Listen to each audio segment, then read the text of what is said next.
Welcome back to another episode of SaaSy Moms, and podcast where we talk about technology, product, marketing, and motherhood. I'm Anya. And I'm Wendy. Yeah, and today, and in the next episode, we want to cover, fundamentals, but obviously giving a lens of experience there. Totally. So today I'm super excited for this episode because I'm going to learn everything about product management. Obviously, I work with you, Anya, and a bunch of PMs, but getting to know under the hood would be amazing. So just as an overview, Anya, are you able to provide like what does product management mean in the SaaS world?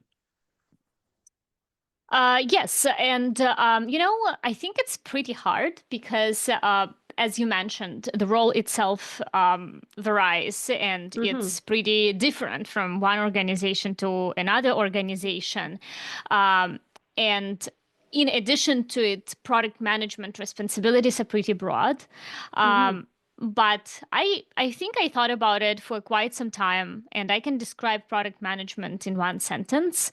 And product management, actually not product management, but I can describe the goal of product management in one sentence. And the goal is to create product that meets customer needs and generates revenue for the company. I guess this will Mm-hmm. be the best description that I can provide um, if we try to do it short. Yeah, no, I think that makes sense in general, but can you help me understand a little bit more, like maybe dissect it and it's like, okay, how do you create a product that meets that customer need and at the same time generate revenue? Because sometimes you might meet the customer need, but they don't want to pay for it. So how do you actually meet those two goals? Yeah, absolutely. And this is where the fun begins. And I think in general, we usually associate product managers as roadmap managers. Hmm. And all we talk about very often is roadmap. However, there is much more things that need to happen before this roadmap is even created. So that's why I think the product manager needs to know a broad aspect of things before we can even think about a product itself. So first of all, product manager needs to know the business, right? So you have to understand your company's goals and objectives. You need to understand why this organization even has this product and what goal the organization wants to pursue with the product that they have. You have to understand how your organization is structured. You have to understand pricing costs. Even how your organization sells. Do they like selling to new businesses or do they like cross-selling to existing customers? You also need to know the P&L. You need to understand financials, right? Then you also need to know your market. So you have to know your competitors in and out. And you need to know the product's positioning among those competitors. You need to know external market forces like, are you operating within economically stable or unstable environment, right? What is economic and landscape in general? How are your customers spending money, right? And just maybe also analyze the public perception of your product, like what people are saying through the forums, and just analyze the feedback, right? Then you need to know your customer and user, right? And this is where you do this through the qualitative and quantitative research, like interviews, surveys, etc. And by understanding a user, not, I mean, first of all, you need to understand, is your customer and user different, or are they the same? You need to know who are your primary users. You need to know, is your product solving the need that your customers are ready to pay for, right? Can your product even become financially successful if you solve the need of the current users? So then you need to know your product. You need to know, especially in B2B, if you sell to business, your product is likely very complex. So it's important that you know every single feature and understand why this feature exists and what this feature does. You need to understand the stage of the product's life cycle. Is it a new product? Is it a growing product? Is it a mature one, or it's end of life? Do you have a product market fit in general? Does your product fit the market, and does it, again, generate revenue? Then, after you know all of this, you build a strategy. And your strategy is basically an operational plan that includes the measurable goals and initiatives. So every year or every 2 or 3 years, depending on your organization, you need to have measurable goals. For example, achieving a certain year-over-year growth target, or maybe increase average revenue per user by X%. Maybe your goal will be to decrease churn by X%, or maybe you want to increase feature adoption, or maybe you want to penetrate a new market and acquire X number of customers, right? But the key is to establish this goal. And once the goal is established, only then you have a product initiative which is aligned with this goal. So, for example, if your goal is to increase average revenue per user, you then do a couple of things. You can have an initiative of launching a new add-on product, or maybe it's initiative to improve an in-app marketing or in-app visibility of this add-on product so that you can cross-sell better. Right? Then, only then, after you have strategy, you know your user, you know your market, your business, you create a roadmap. And a roadmap is basically this set of your features, right? And they will be usually focused on addressing the goal. And finally, you have execution. And execution is specifically things that all of us know very well in terms of product management. It's creating product or features, creating the specs for these features, working with UX designers, ensure the products and features are good quality, like managing market launch, coordinating with product marketing manager, or like, I don't know, creating infrastructure for the product launch, and post-launch tracking. So execution is still going to be a very big part of product manager. This means that kind of you execute constantly, but you establish your strategy once a year, for example. But then obviously you have to review the strategy because your market can change rapidly, right? But obviously execution will be the bigger part of your day-to-day responsibility, sort of things. Yeah, no, I'm learning a lot. Obviously, I interact with you on the feature launches, and obviously, I am the recipient of your roadmap. But Yeah. as you're kind of mentioning all these things, right? Like even before a roadmap, how do you like? Can you like, maybe explain to me a little bit more about like how do you go about actually understanding the market and the business? Like, if you're new, how do you actually go about understanding that before you even get to the roadmap and everything else that I see that you do?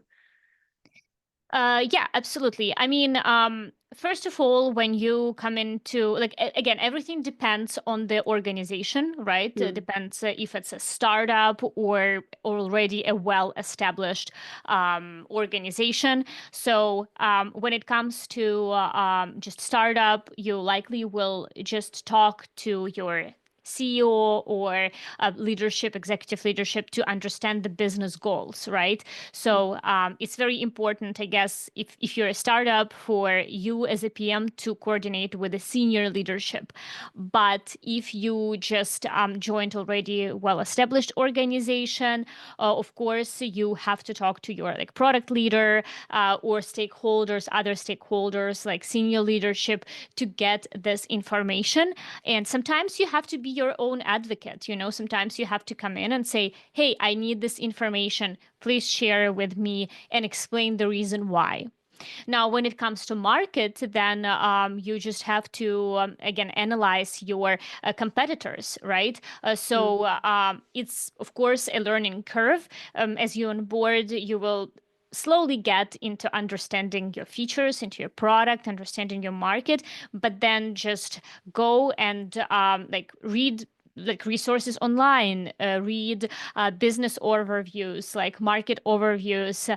There is a ton of information available on Google, but then just go and analyze your competitor like one by one in as detailed as possible. And also don't forget that you not only have your like primary competitors, like direct competitors, you also have your secondary competitors. So you have to like be very cautious about those and ensure that you know them very, very well. So just do research. Also, like talk to your company. Very often someone has already done this type of Yeah. things, so you can always search for artifacts, but learn this very, very well before you make any decisions. Like never go and never make decisions without really spending a couple of months just learning. Yeah. No, I think this all makes sense. Like, and then I think what stood out to me as well was, there's so many things you need to balance, like the markets, Yeah. the users, the business, and then finally you can create that product roadmap. Um, but I'm curious. So as a product manager, obviously so many facets that you need to understand. What if, a product manager only cares about what the market or user wants, and kind of lose sight of that business goals? Like, have you seen any impact? Like, can you share with us like kind of your experience on that? Yeah, absolutely. Like if you just neglect business objectives, you will end up building the product or features, that will not achieve the desired outcome. And this will end up leading to just wasted resources and poor product performance, right? Mm-hmm. You can like first of all, customer needs are unlimited. You have to understand that, right? You will never be able to satisfy a customer who is very engaged with your product. There always will be bugs that are there that need to be worked on. There always will be features that customers want, And I don't remember. I was working with one tool. Now I might not be even remembering that, but it was so vivid that that they needed to build this feature, which was a big kind of pain point. Mm-hmm. But this company never built this feature. And my favorite kind of question to ask during interviews is like, have you ever thought about why this like large organization with a lot of resources that never built this feature? And yes, you will not build this feature if it doesn't really meet your business objective, because there always will be an in like kind of there always will be features that customers want or product that customers want that will be Mm-hmm. aligned with your business goals. So it's impossible to just like not find things to build because your business Yeah. goal is different, So Yeah. the consequence will be just poor performance, and Yes. the product just will not function the way your business desires. Yeah, no, that totally makes sense. And I think that's where you can see some of the products may lose, the momentum, Yeah. as well, right? Like, you've seen that, time and time again. So I'm curious, you mentioned a lot about like understanding the business. So how critical for a PM to like understand to the extent of like an accountant, like P&L, like, that's not something Hmm. that we normally totally understand, right? So what do you think are some of the key financial metrics that a PM should really understand in terms of the business aspect? Yeah, I think you're right, Wendy. Like, you're not an accountant, so you don't need to understand every single aspect of P&L or accounting within organization. But you have to understand the difference between like a COGS and other expenses. And you need to understand what COGS mean for an organization, right? You need to because it like you might think that in some sense, like you might think that, oh, like my engineers, they are directly developing products, so they are part of COGS, but it's not always the case. So just understanding the structure is important, because then you will understand what your company cares about. You definitely need to know what is gross margin, right? You need to know what the revenue is and the difference between the revenue and your profit margin and a profit. You need to know like CAC, which is cost of acquisition of your customers, right? Because again, this will help you to do the math, and then you will clearly see where things are missing or why your company is focusing right now on this metric of, let's say, increasing revenue versus potentially decreasing costs, right? Mm-hmm, mm-hmm. And Yeah. yeah, And so then these are the just types. so then everyone understands what COGS is, can you explain what that is? Because we know we have a lot of acronyms. Yeah, COGS is just cost of goods sold. Yes. So this is just the cost. How much does it cost for you to? These are the direct cost of like building your product, Mm-hmm. right? Like what? And sometimes, again, like sometimes we think like as a product manager, you need to be included because you're directly working with your product and you're building it.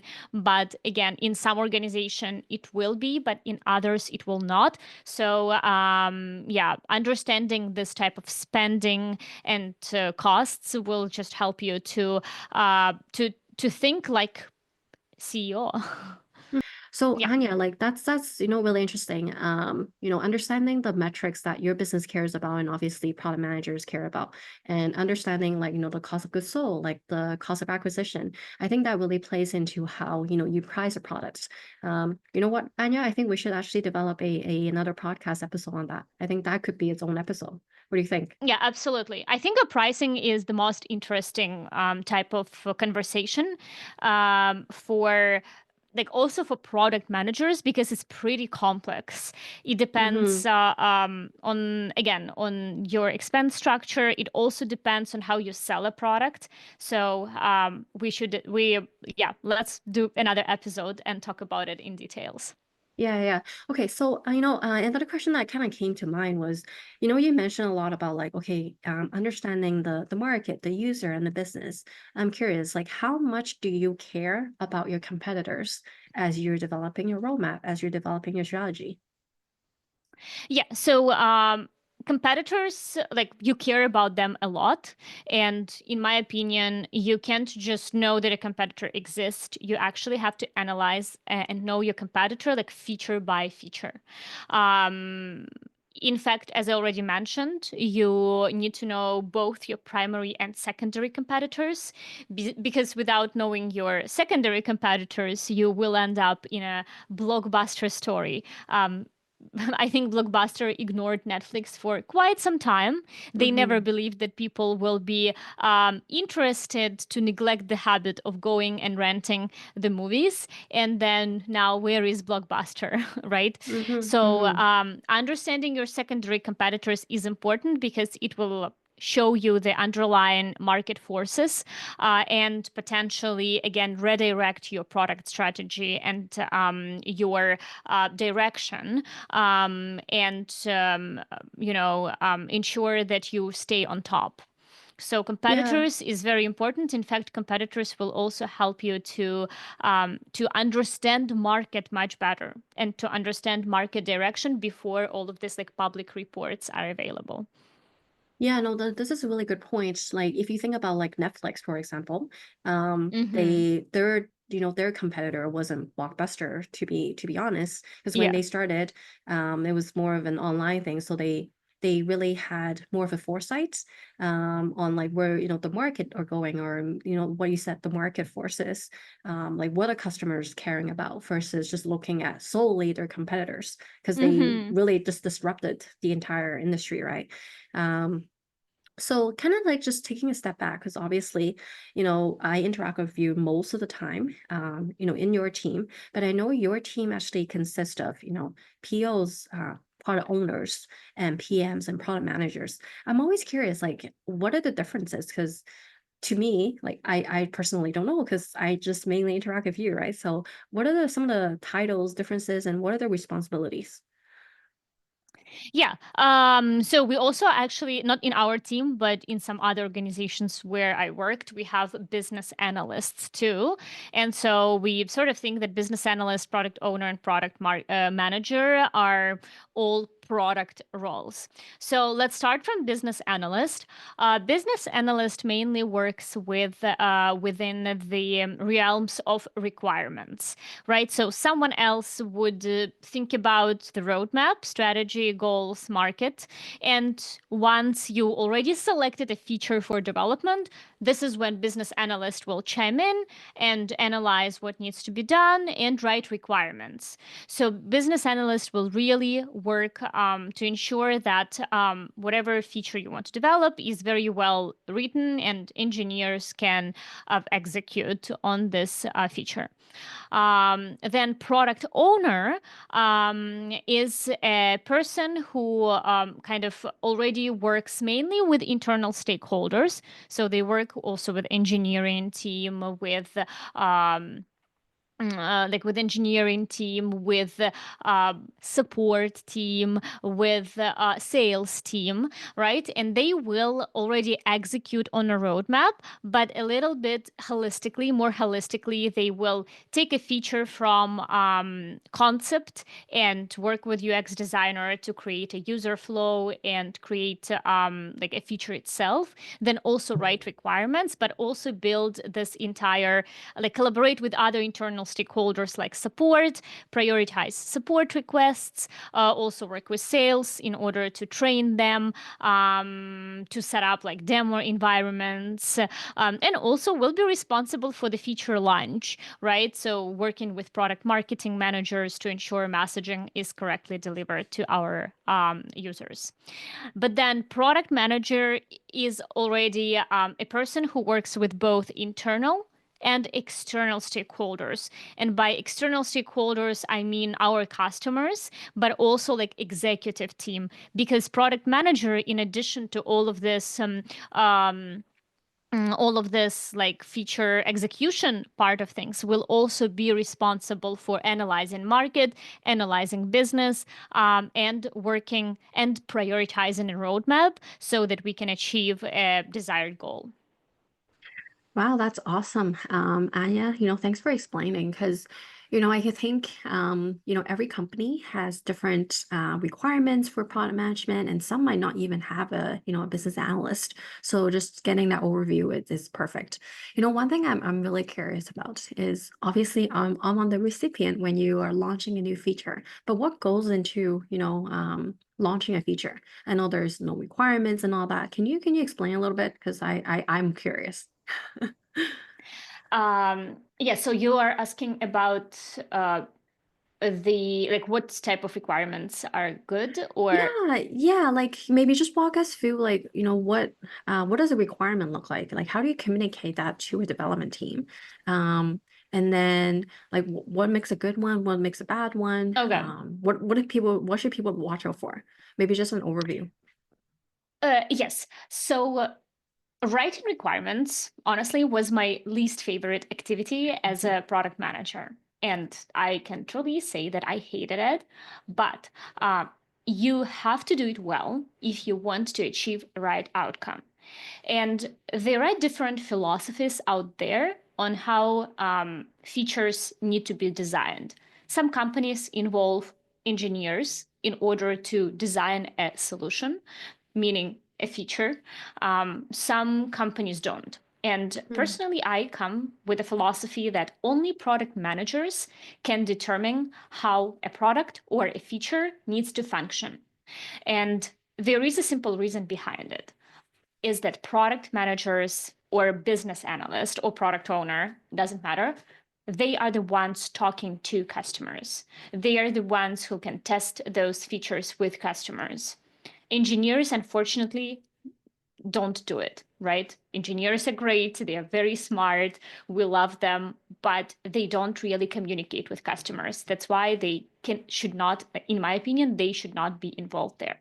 So with that in mind, I think that good requirements need to be the ones that are very, very detailed, and they are the ones that need to have a lot of artifacts for engineers so that they understand what they need to build. So when we design a feature, I think now I'm talking more about complex features. They should mhm, have user flows that show how the feature functions. They need to have designs, UX and UI, and also detailed description on their functionality as well as use cases so that QA can test properly. QA is quality assurance, like engineers. So I remember one story when I was a product manager. I designed a feature which was complex. I did a kickoff with engineering team. I let engineering team look at my requirements upfront, right? And then once they reviewed all requirements, they addressed a lot of questions. I was able to reply to those questions, and then the process just became very smooth. So to sum it up, your requirements have to be very, very detailed and solid before you give them to your engineering team if you want to achieve the outcome that you want to achieve. What are some of the things that like people should watch out for? What if they miss like one critical thing? Like how do we ensure that it's a full package? Like what are some of the tips? Yeah. So when you write requirements, you Yeah. will miss something. It's just guaranteed.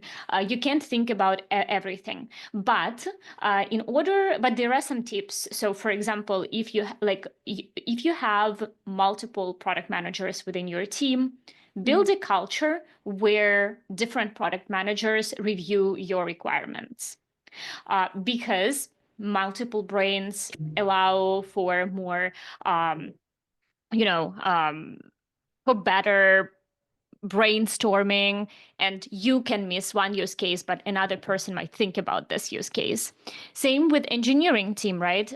Review these requirements with engineering team during the kickoff meeting, and they will help you to think about use cases that you missed, but also do quick user testing. So talk to 1-2 customers and see what their opinion is.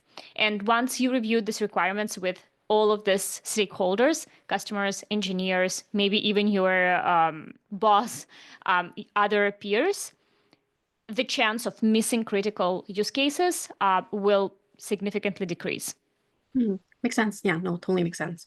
All right. So, a lot of product managers that I work with, they're like, okay, I release this feature, I'm done.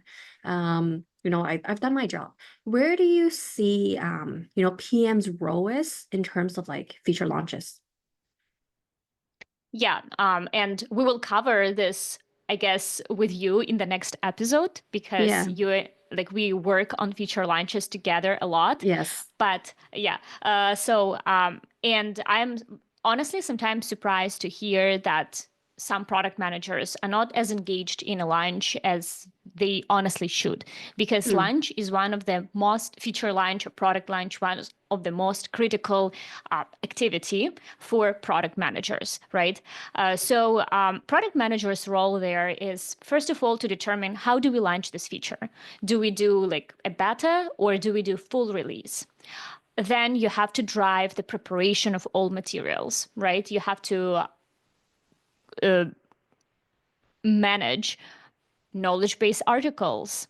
You have to manage training for support, for your sales engineers, for your sales team, or launch an in-app communication. Build analytics around your feature launch so that you can then review the performance of your feature, ensure alignment between multiple stakeholders, make some public comments sometimes, support in social media, or then do all of the post-launch analytics tracking. So there are many, many things that you should do, because just launching, like just kind of, when feature is Releasing a feature. done, releasing a feature in a software will not get you anywhere, basically. Yeah. No, I'm totally aligned with you, and that's why I think we work so well together when we, were first brought into the company. Is I think you having that understanding that, hey, product managers are not just releasing features; they need to be involved with the entire process. So I love that. there's a lot that we cover about product management. I'm actually curious, like, how do you get into product management? Because obviously you kind of need to understand the technicality, like kind of having that engineering-ish kind of background, as well as you need to understand that business aspect. So what are some of the things that people can prepare for, if they wanted to pursue a career in product management? Yeah, so a lot of companies hire product managers only if you have a lot of years of experience. That's Mm, why business analyst can be a very good entry-level position into product mm, management. But mm. Wendy, I think that this is quite a big topic, and Yeah. maybe we can cover it in the next some in other episodes of our Yes. SaaSy Moms. So Yes. yeah, I think Yeah, let's let's do just do that. it. Yeah, yeah. And it'll be really good to understand like your career path too, right? Like we can deep dive a little bit on your career path. Where have you seen other PMs or POs or business analysts that you have mentored? Like where did they come from? And what criteria do you look for when you hire too? I think that will be really interesting for our listeners. So yeah. I would like to, yeah, yeah, I think just please subscribe and comment. Um, and then if you're interested to learn more about like, our experience, any area specific to product marketing or product management, you can, comment on our post, message us. We'll love to feature those. Yeah, and Wendy, let's move to our favorite topic, another favorite topic, Yeah, sassy yeah. struggles and Yes. motherhood. Hmm. And I think you have three kids. Am I Yes, right? yes, yes, yes. So your first son is 8 years old, and then you Yes, had twins. How old are they yes. now? They're 4.5. Oh wow, time flies. I know, right? So, do you want to share your birth story with us? Yeah, Because yeah. I noticed that after giving birth, I feel like everyone kind of talks that birth is a natural process. But Mm-hmm. every time I talk with moms who just gave birth, there is Mm-hmm. always this kind of extra thing or unexpected complication that happens Yeah, that needed like yeah, a attention. So, and you had twins, which usually yes, is quite risky. So yeah. just maybe share your insights if you Yeah, can. yeah. Yeah, for sure. I think my birth journey for both pregnancy were quite different. So just kind of going back to my first one, he's now 8 years old. But if anybody asks me how my birth was, or explain what birth was, I can like fully tell you like the time, the date, like what happened. So it's kind of crazy. But even like, you were asking me like newborn stage, for some reason, like I recall, but I can't like tell you exact details. So I think my brain just like blurted it out or whatever happened. So yeah, my son is 8 years old. I actually gave birth to him at exactly 39 weeks. And I still remember actually my water broke around 7 in the morning because my husband was actually getting ready for work. Um, and I actually didn't know my water broke. I actually thought I was, getting too heavy at the end of my kind of pregnancy that I actually peed my pants. Um, so I was actually telling my husband, like, oh, actually, I peed my pants. And he's like, oh, okay. Uh, so I actually like, went to the washroom and like a big gush of water came out. And I was like, Oh. okay, this is not normal. So I'm like, oh my God, like I think I'm ready. And then so I was like, I think both me and my husband were like just super excited. And we're like, oh, what do we do? And then my husband was like, okay, let's call the maternity ward line, which is what our doctor told us to do. And the nurse was like so calm. He's like, take your time, eat some breakfast first, go take a nice shower. And then was like so calm. I'm like, okay, I will do exactly that. Because I wasn't really in pain. It was just like a gush of water. Nice. Yep. Um, yeah, so I wore a pad and kind of like walked my way into the hospital. Yeah, it was really smooth. I got there and then the nurse checked and it was like, yeah, your water broke. So got a room and all that. I think by the time I checked in, it was probably like 8:39. And I think till noon or till like about noon or 1, my pain was like bearable. It's kind of period pain. but like a little bit more intense, but it was bearable. And I remember there was a chart that the nurse gave me. It was like an angry face, a sad face, or like a happy face. And I was kind of like in the middle. Like I wasn't like in super, I can still talk to her. I think after 1 to about 4, it was so intense. The one thing I did was one of the thing I was advocating for myself was I didn't want an epidural because I do want to try for a natural birth. And also needles really scare me, especially, to your spine. So I'm like, if I can avoid it, let me try. So during the whole process, I was trying. And when you don't have epidural, you have to go to the washroom yourself, right? Like you are walking around and all that. You're not bedridden because if you have epidural, you need to actually lie on the bed and they check your vitals and all that, right? So I remember actually like crawling to the washroom because I needed to pee. And Yeah. I was like crawling, I was like, and then like the contractions like happen like every so minutes, right? So I was like, I think I was crawling halfway and I was like dying, and then like made my way further, and then I was like, I think I was like at one point I was like dying right beside the washroom. I was like in pain. But I made my way and then got back. But I think what really helped was I was actually sitting on an exercise ball. And so I was leaning towards the bed, basically sitting on the bed, this exercise ball and leaning on the bed, and my husband was pushing against my back whenever I had a contraction.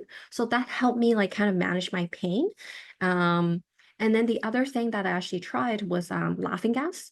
I don't know if you tried it. I tried it, but Yeah, I it didn't like was, it. yes, yeah, exactly. I did Yeah. not like it. Yeah. So it was just a weird experience because like the laughing gas kind of made me like a little bit high, like happy. Like I was laughing, but I was in pain. Like I'm Yeah, like, this doesn't exactly. make sense. Yeah. Like it I didn't make was sense in high, my but brain. pain didn't go away. I Yeah, was like, exactly, okay. exactly. So I'm like, why are you making me happy? But I'm not, Yeah. like, so it was just like a weird thing. So I hated it. I tried it, but I'm like, no, don't give that to me. So I kind of like managed my own pain with my husband's help, like where he pressed on my back as I was going through contractions. And yeah, the other thing that really surprised me was I thought my OBGYN would be there a lot sooner, but she Yeah. was literally there as I was pushing because my nurse was there throughout like the entire day, basically. I think they had to change. I remember getting like a few different nurses. But yeah, that was another thing that would surprise me. The OBGYN only came when you're like about to push. Yeah, so that was so everything was I guess like as I planned. So the first birth was actually, oh, the only thing that was I guess like unplanned was the tear because I didn't really know how to really push, how to use my energy. And I think the doctor didn't really guide me either. So it was like I had a second-degree tear. So that was painful for just after birth management and going through all that. But overall it was okay. My second birth, I was actually really worried because obviously with twins, people or even my doctor was like throughout the whole journey, she's like, okay, you have twins. Expect the unexpected. Nothing will go as planned. You most likely deliver early. Like we're trying to push for at least like 30 weeks. But no, it's most likely to be delivered early. You're most likely to be in NICU. So there was a lot of like just like kind of not warning, but just like, hey, like make sure that you're prepared. Yeah. Like I know that your first birth was like, pretty textbook. So like don't expect that. So just kind of like working through that and kind of working through the unexpected. But surprisingly, I lasted till 38 weeks. Wow. I was huge. I remember telling you that Uh, I can't see my feet. Yeah, yeah. That is next level, to be honest. I thought just not being able to see, your like upper legs is already enough, Yeah, but apparently like you're not able to see regardless, your feet. no, regardless of how much I bent, I couldn't see my feet. So that was kind of interesting. I was like really huge. Mm-hmm. Um, And I remember like just the last few weeks, it was really, really hard because like I felt like I couldn't hold my pee at all. Like I would be Mm-hmm. constantly going to the washroom. So that was really tough, like leading to it. And then like, lying on bed was just super uncomfortable. Like anything I do was uncomfortable. Mm-hmm. Because I was like super unbalanced. Like I just like super big belly. But yeah, like everything was kind of surprising because I lasted till 38 weeks. And the doctor actually recommends that we need to do a what is that called? Um, they put the chemical in you to induce you. Mm-hmm. I forgot what's it called. But they induce you and it can last more than 38 weeks. So I was actually a scheduled birth. So it's like 38 weeks, going to the hospital, and I was induced. And at first, similarly, I was checked in probably around like 8 or 9. I was induced because of twins. I actually had to give birth in a C-section room. Yeah. So what they need to do with twins is even if it's a natural birth, they're trying to like hedge it to make sure there's no complications. So in case there is complications, um, so you're giving birth in the C-section room with a bunch of doctors. The Oh. pediatrician was there. There was like at least like 6, 7 nurses. There was just a lot of people when I was giving Mm-hmm. birth. Like Mm-hmm. unlike the first one, because the first one was like basically my nurse, my husband, and then the doctor was there like the last little bit. So in comparison, there was like 13, 14 people in a room versus like a few. But for me, it kind of like I was induced. Oh yeah, the other thing that was different from my first birth was I needed an epidural. The reason being, in case like they need a quick like C-section if something goes wrong or anything like Mm-hmm. that, they needed to prep me. So when I was checked into the hospital, induced, and then immediately I was given an epidural. Okay. Um, so the I can compare my differences between my first birth with the epidural versus the second. So Mm-hmm. yes, the pain was like immediately gone. No pain at all. I was lying on the bed and like just chit-chatting with my husband, like totally Oh, different, like totally nice. different. But the only thing was kind of weird was I felt a lot of pressure. Um, like below my stomach, right? And it just felt like really odd. Even though I had no pain, there was a lot of Mm-hmm. pressure.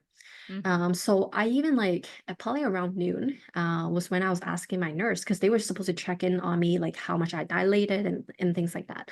And no one really checked on me because I think I was just like really chill on the bed and just chit-chatting. They're like, oh, you're not ready. But around like noon, I was like, I feel a lot of pressure. Like there's no pain, but it Mm-hmm. just feels like someone is like pushing you from the inside. Mm-hmm. And it felt Mm-hmm. so odd.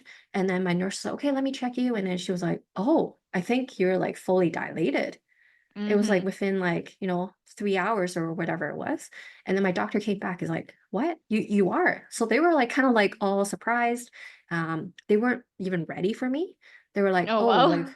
yeah, they Okay. weren't ready for me. They're like, oh, we need to move you to the C-section room because I think they were planning to move me to the C-section room like closer to maybe 2 or 3 was my Mm-hmm. guess because they were like not prepped. I think they were like eating lunch or whatever. Um, so like immediately they were like, oh, like we need to prep you, this and that. And then they took my husband away because like he needed to put on the gown. And it was just like push me to the C-section room. And then that's when I saw like a flood of people. It was like 15 people. I didn't know who they were. They were just like all like, 50? doing stuff. Oh, Yeah. wow. Oh There was a my lot of God. people. There was like, I Wow. don't know, like 7, 8 nurses. Like I don't know who they were. And then there was actually like 2 or 3 doctors. Um, and then there was a pediatrician that was there as well, and then so many machines, and then like there was the anesthesia person just in case I needed a C-section. So Mm-hmm. there was just like a lot of people. Um, yeah, and then oh yeah, the other thing which was very, very different because I had epidural was I didn't know when to push. Mm-hmm. So without the epidural, the first birth, like I knew like when I had the urge to push. So Mm-hmm. like, I knew what I needed to do. Versus when I had the epidural with the twins, like I was kind of like waiting for the signals from actually my doctor and my nurse when they saw the chart. It's like push now. So it was wasn't like kind of like acting on my instinct. It was just like, so I actually had a difficult time like pushing, because I didn't Mm-hmm. really know when.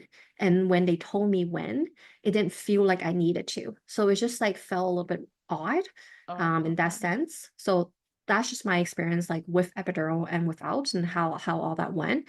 Um, but yeah, and then the first kid was born. And then the other thing that was surprising to me, which I don't know if it's too much information, but Mm-hmm. after the first one was born, obviously the second one was still there, and the doctor actually had to put her arm inside and pull Oh. the leg, the second baby, to pull him out. Oh, Yes, wow. yes. I don't know if That's that's too much information. surprising. No, we need this information because we need to tell people the truth. So people might be grossed out by it.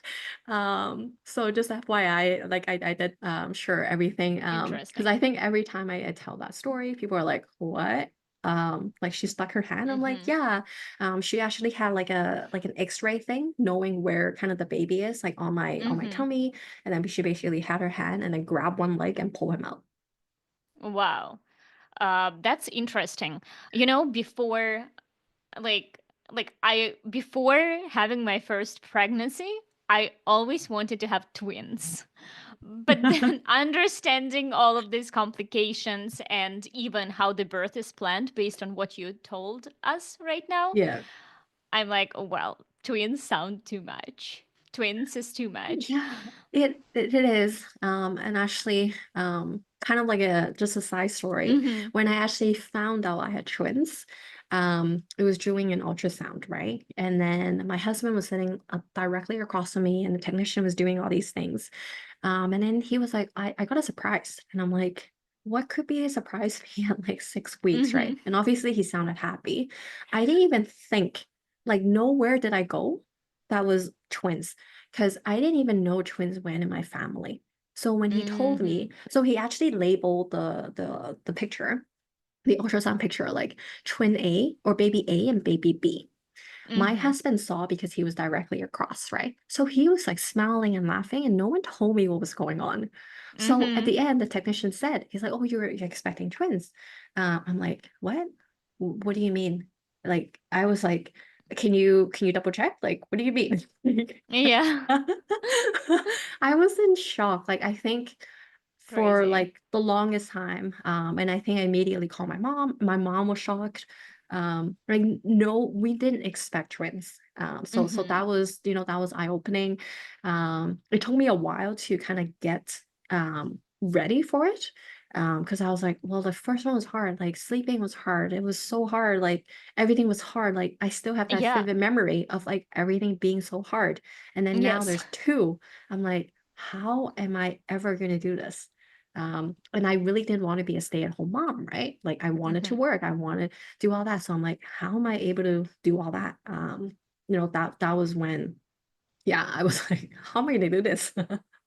And honestly, I want to do another episode where we are going to talk about this newborn stage, and you Yes. share your experience with twins, because I'm currently kind of with a like almost 6 week baby, and it's Mm. hard. Just one baby is hard. Breastfeeding is hard. Oh Now yeah. I'm thinking about breastfeeding twins, and it blows my mind. I need to know what you did or how you managed it, because it sounds very, very hard.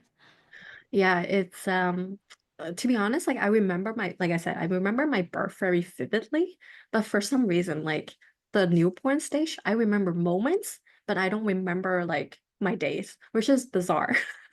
And well, I can tell you that this is what like I think this like universe or mother nature is doing it on purpose, because now Yeah. as I have a newborn, right, I read a lot of literature. I also follow a lot of like bloggers on Instagram, TikTok, but I can tell you I see all advice that they give for like usually a 3 months plus baby. I don't see enough information about this newborn stage. I feel like Yeah. everyone has memory erased for the newborn stage. So I'm trying to document my notes. I also talk to some of my friends and I Yeah. tell them what I'm experiencing because I feel like I'm going to forget a lot of it too. Yes. Yes. No, I agree. I was telling my friend, I think the reason why we kind of forget the newborn stage is like kind of like if you wanted to have a second one, you you kind of like Exactly. erase that part. So like your brain is like telling you you're ready, but you're Yeah, technically yeah. not. I know. Honestly, even I myself, I was taking a shower today and was thinking about there was a cluster feeding stage at Yes, certain yes, days with my newborn, and I had a chat with one of the moms, and I understood that I forgot how this like cluster feeding even worked for me. I remember I was stressed, but I don't yes, remember every single detail of it. And I don't also remember my emotional um, state at that yes, time. So yes. now I it think sounds like, oh, this was easy. Why was I complaining? Yeah, it's so funny how our brain works. Um, yeah, no, no, super interesting. No, definitely on breastfeeding. I think we should do an episode on that and just like newborn. Yeah, Because I feel like I think I mentioned to you when you were pregnant too, it's like there's a lot of courses to prep you for giving birth, right? Because obviously it's scary for any woman who has never done it. yeah. I know you see on TV like, oh, big gush of water, and then you go to the hospital. Like it doesn't happen like that. It Hmm. doesn't. Exactly. Um, so I think there's like, what TV and the society has given you as like what birth looks like. And then you go to these courses, what, textbook birth looks like and what you can prep for it, and then like what actually reality happened. Um, and then they prep you a lot for that. But then at the same time, like there's nothing, no courses, like nothing that preps you after the newborn. And I remember telling you, it's like that's when reality hits.